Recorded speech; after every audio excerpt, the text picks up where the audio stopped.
everybody, and welcome back to another episode of The Male Perspective. I am your host, Lana Reid, and today is another one of these wonderful days. I get to spend some more time with another one of the amazing men of Iota Phi Theta Fraternity Incorporated. Today, I have with me Mr. Kamanda Mosongo. He is with the Delta Omicron chapter out in Indianapolis, Indianapolis, right? Yes, ma'am. Indianapolis. And I am looking forward to spending some time with him today. But first and foremost, as I always do, sir, I take a quick moment to pause, say thank you to you for making time for me today. Time is a gift. Once we give it, we can't get it back. So I truly appreciate you setting aside this time to chat with me. And with that, sir, welcome to the show. Yes, ma'am. Thank you so much for having me. It's great. I love this and I'm ready. He's so excited, more excited than me. I appreciate it. I appreciate it. Well, my first question as I open up always is how long have you been an IOTA man and where did you pledge? Yes, ma'am. So I pledged here at Purdue University, I forgot to mention in West Lafayette, Indiana. I became a member or I crossed April 13th here on campus and I've been an IOTA man now for coming on almost 8 months. Oh, no. Well, congratulations. I'm a little late to the party, but congratulations. Okay. Are there Okay. many IOTAs on campus? Right now, currently, it is just me and my line brother, 𝗙𝗘𝗏𝗏𝗏𝗏𝗏𝗏𝗏, Oh, and it's just us two basically holding down the Delta Omicron chapter. well, you guys are doing a phenomenal job. So you currently hold a position then. Yes, ma'am. You're the Polaris or Vice Polaris? I'm the Vice Polaris. Oh, so crossed and walked into leadership. How about that? Had to set the tone. That's right. For those who come after you, they got some big shoes to fill. Mhm. Congratulations. Alrighty. So you said that you are currently attending Purdue University there. Is what was it about Purdue that made you say this is the college choice for you? Yes, ma'am. So originally, I chose Purdue because ever since when I was younger, I had always had a passion for aviation. And the first time I had actually went to my local airport, being the Indianapolis International Airport, I stepped on the campus for the very first time, and I was like, I love this. Mm, Know everything about, I want to know everything about aviation that the public doesn't see.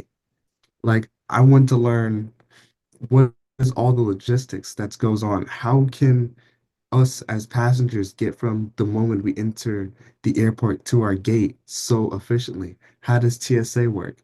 How does the administration manage such an airport with millions of passengers coming through there almost every month? So it was things just like that where I was like, this is my passion and I want to learn more about this. And now I'm here. okay. Okay. So is the airport close to Purdue? Is that logistically, is that how it works? So like the Indianapolis airport or Yeah. I mean, how do you your instruction time? Do you get airport experience? yes, ma'am. We like have here at Purdue, we have our own airport. We are the first university to own an airport. And yes, ma'am. And we do have our own like instruction out there. So I will have classes at our like technology building, which is the 𝗏𝗏𝗏𝗏𝗏 Aviation Technology Building. That's where I have all of my classes and other like hands-on instructional learning. And I'm not in professional flight, but we do have our own fleet of aircraft in which students can go utilize to gain their flight hours and work their way up through the professional flight industry. But yes, ma'am, that's yeah. Y'all are doing a learning experience for me. Y'all are doing it big. So you learn everything from the inside the airport to the outside. You learn it all. I mean, we basically in my major, because right now I'm majoring in aviation and airport management. So with that, that comes with like learning all about management and operations of Okay. airports specifically, and sometimes airlines as we like dibble dabble into it. But yeah, I'll have classes ranging from aviation finance to aerospace vehicle operations to Okay. aviation business. Okay. Like whatever you name it, we most likely have it as a class or Gotcha, are going to implement it soon. gotcha. So when somebody graduates with your degree, what career options do they have? Yes, ma'am. There's a plethora of um options that you could choose. You could go into air traffic control, which is probably one of the more popular Okay. um plans or career plans. You could work for an airline or in any sort of administration business. You could be a consultant for a company for in aviation that would assist in Mhm. aviation business, but there's a lot of things that anyone with a passion for aviation, when they graduate with an aviation degree, the possibilities are endless because the industry, although it's so niche, it has so many vast opportunities and doors to be opened within this like within the sector. Okay. So within 10 years, will we see you as the director of the Indy Airport or something? Oh yes, ma'am. Let me tell you. Oh yes, ma'am. I have to do it. That airport started my journey and I have to finish it there. I love it. I Yes. love it. I love it. That is great. Okay. So in 10 years now, I'm going to hold you to it. Look, I mean, look me up and you're gonna see Kamanda Mosongo, Indianapolis Airport Director. Auntie Lana got big expectations. So, okay, I might fly through and say, okay, who's the director of this airport? I know the guy. I know some people. Yes, man. Okay. All right. So I saw, as I was nosy as I was preparing for today's show, and I was roaming around trying to find the inside scoop on you. And I see you are phenomenal, phenomenal, phenomenal. You recently did a presentation on some of the environmental challenges and sustainability issues that airports are facing. And I don't think people really think about that a lot. We just get on our planes and go. Could you explain what some of the challenges, environmental challenges airports are facing here today in 2024?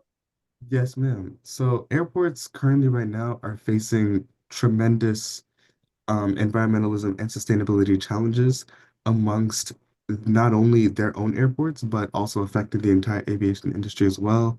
So some environmentalism issues could include noise issues, where obviously you have neighbors or surrounding neighborhoods that are in close proximity to these airports. So these airports now have to find a way to accommodate not only for their operations to continue efficiently and fluently, but also keeping respect and like in mind of the local people that live around the airport. Some other issues include tremendous carbon emissions that aircraft are experiencing. So right now, um, I believe the FAA set it out that they want to have like completely like zero carbon emissions by 2050. So, 2050. yes, ma'am, like completely no zero, all carbon emissions are completely free. So that would come with the process of using sustainable aviation fuels, maybe within aircraft, even in the terminal. You could use things such as electric vehicle, like charging stations. Okay. You could also even use, what else do they have? Even sometimes actually solar panels. Like for example, the Indianapolis International Airport, they have a like giant solar farm next to their airport where you could utilize where that is utilized, all that energy is actually converted into electricity to not have the terminal itself rely so much on its own power, rather using just its natural resources from the sun to convert it that way. And I'd say one last challenge would be there also could come issues such as like, for example, the general public. I actually in my study, I did find out that like in international companies or in international territories, some like government officials are actually like wanting to tear down local like just environments and habitats Oh, for okay. for people. And some people like actually find their homes and they live in these areas.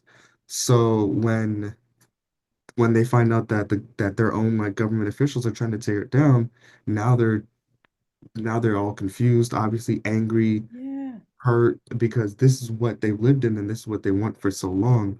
So this is something that is an issue that I definitely noticed in my study and what I wanted to continue reaching into and developing further as I continued. Okay. So when it comes to those residents, and then you mentioned earlier about the noise in a neighborhood, do the local citizens have some options about protesting maybe an airport or expansion in their area, or do they just have to go with whatever the city officials say? Yes, ma'am. Usually, actually, in that same study, I did find out that I don't think it worked, unfortunately. Um, Mm, I don't remember which country it was that I studied.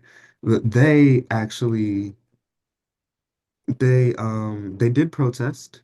okay. They obviously had their protests at their government officials, and unfortunately, I don't think it worked because I think they Mm, still built the airport, unfortunately. Um, But I mean, you could have many other options, such as like protesting, trying to actually even talk to the government officials to be like, mhm, hey, this is not good for the community if mhm, you look at it this way, because we are the ones that are being affected by this in one way or another.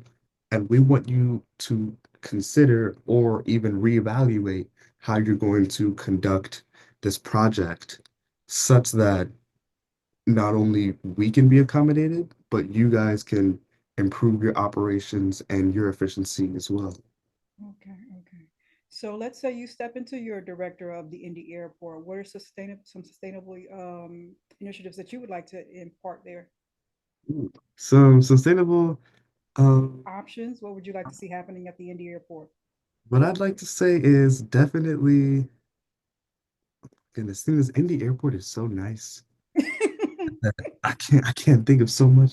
Oh, Um, I'd probably say one bigger thing would definitely be more, some more solar panels, if that's applicable, because I noticed with how the Indy airport is, I noticed that it's very just green and flush with its environment and the oh. way how it takes care of its passengers.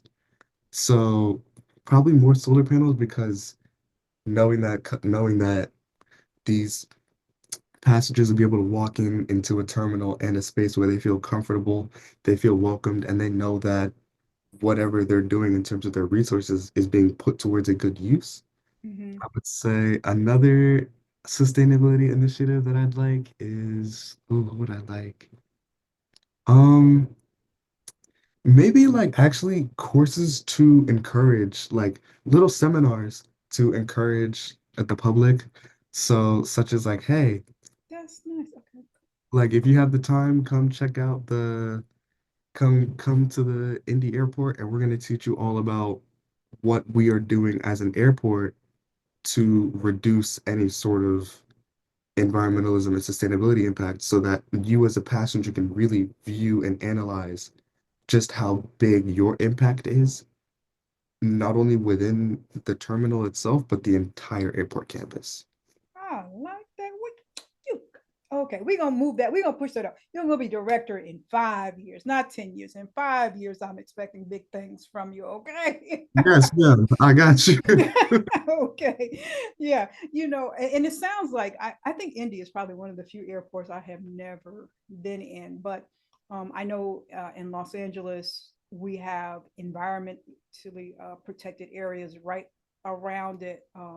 There's like a butterfly habitat or whatever. So some communities are very proactive about protecting the environment. So it's good to see that Indy sounds very progressive about their work that they're doing there.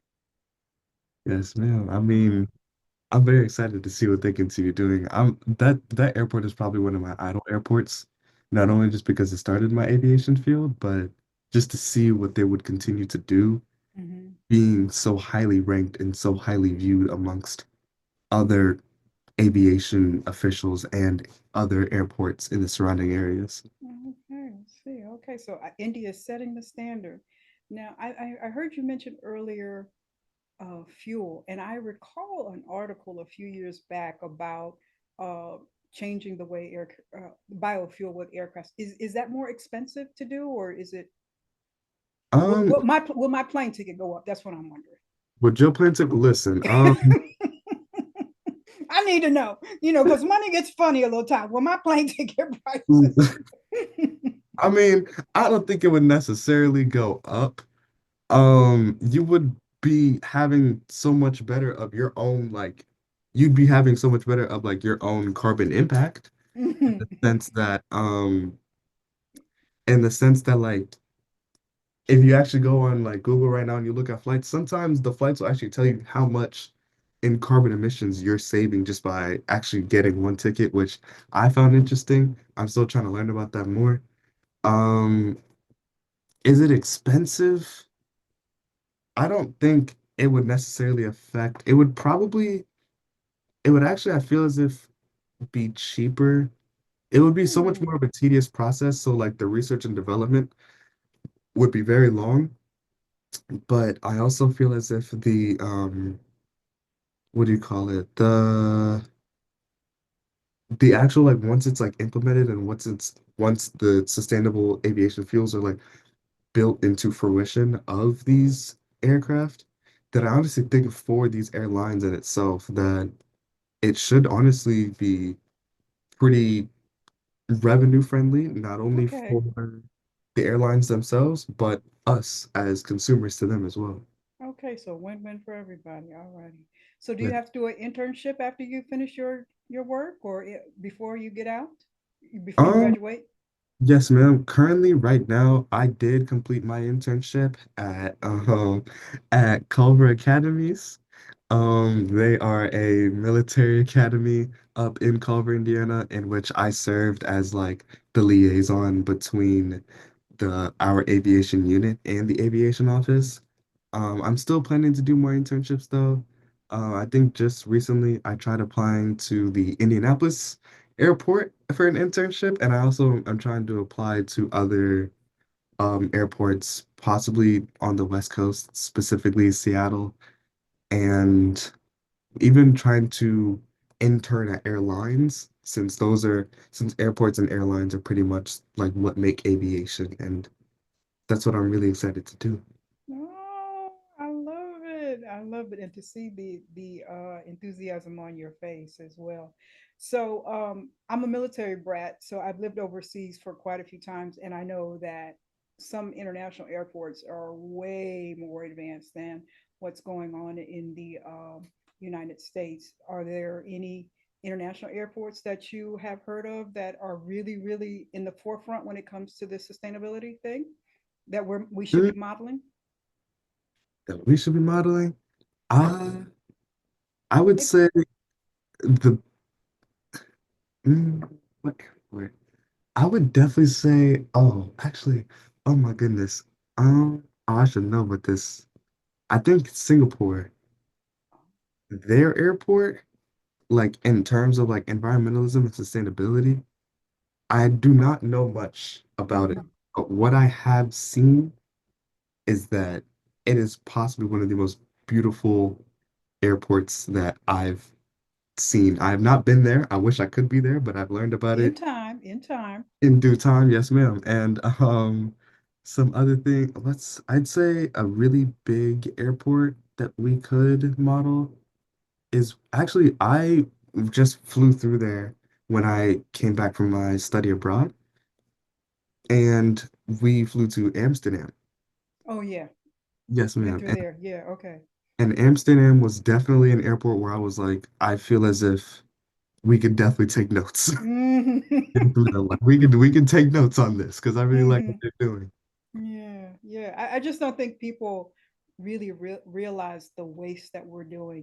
When you walk through an airport, and the trash and all the business owners and just the people doing their thing. It's just you just when you're perceptive, you just look around and say, oh, that's wasteful. Oh, that's wasteful over there. Oh, that's wasteful over there. So it's very good to see you young folks coming and saying, hey, let's turn this car around. So I'm so appreciative of you young folks and young minds. So congratulations to that.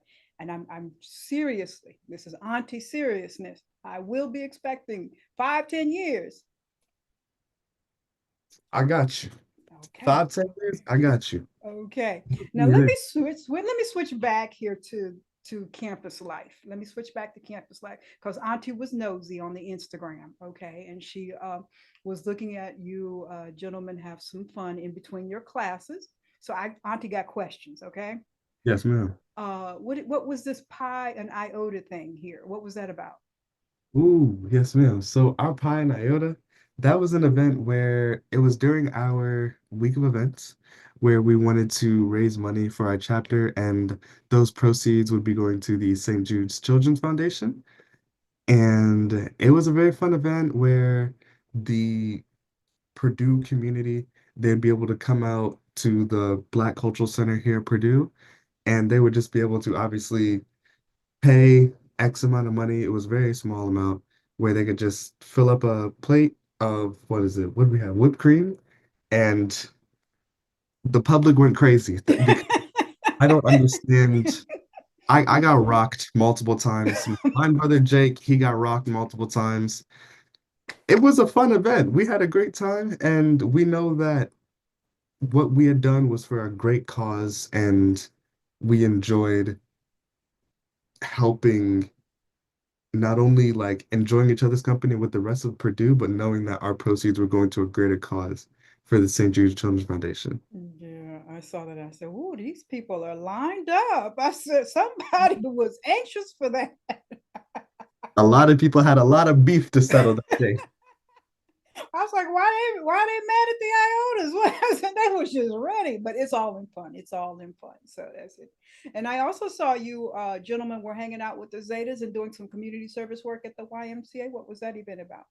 Yes, ma'am. So we volunteering with the YWCA, um we we like went to their facility, and me and one of the Zetas, we worked together to plan out an event where both us and the Zetas would be able to collaborate and work with one another. So we decided to help clean um at the YWCA facilities, where that's mainly their purpose is like a domestic violence shelter. Mm.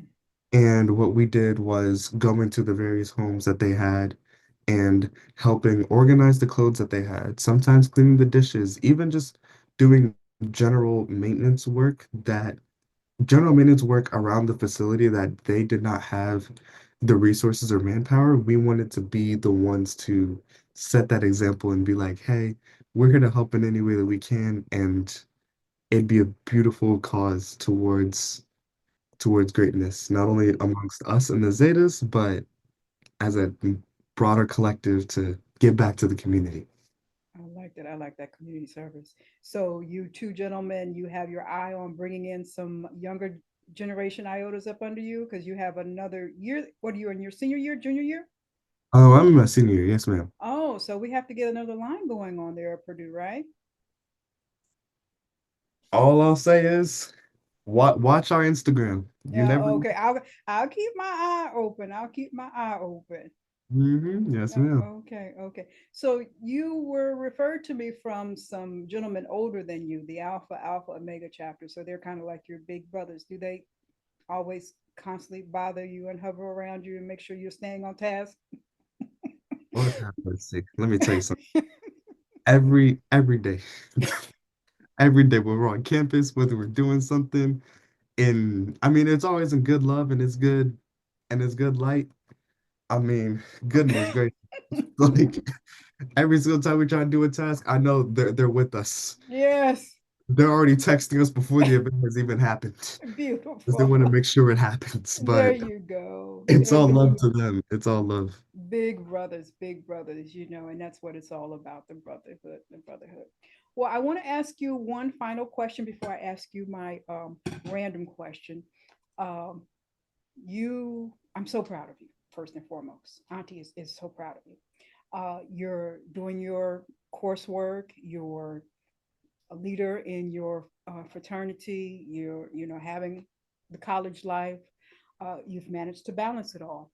So if you had to speak to some first year students coming in, how would you tell them to navigate that whole process of making sure your studies are done, but also let's have a good time while we're here as well? What would you tell them?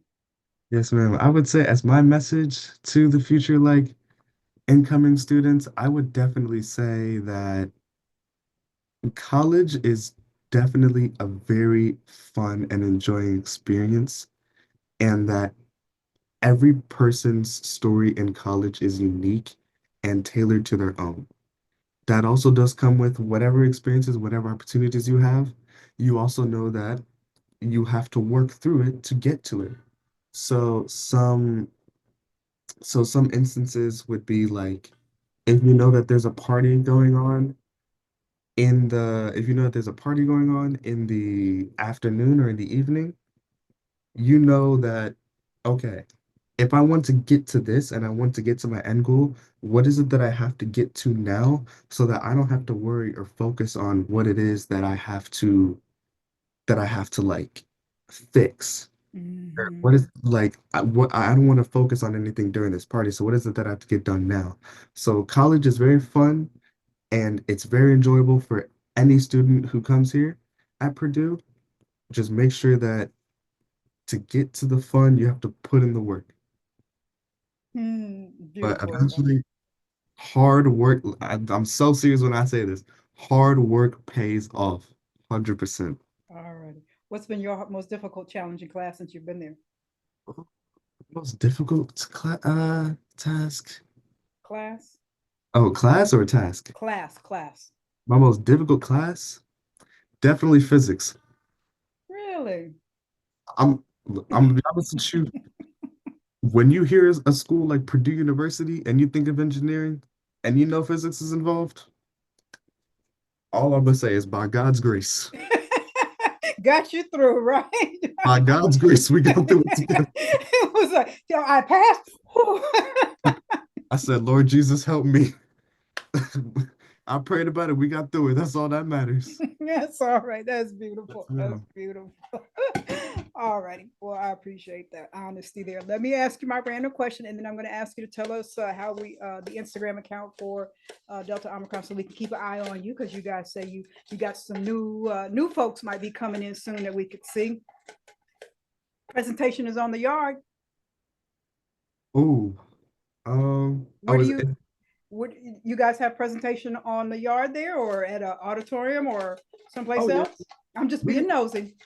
we have ours on the art. Mainly, a lot of the Greek organizations here, they do well. The NPHC, they'll either have their probates at our like giant auditorium. So we have the class of 1950, which has a very big room. That's probably the most popular for probates and reveals. So be on the lookout.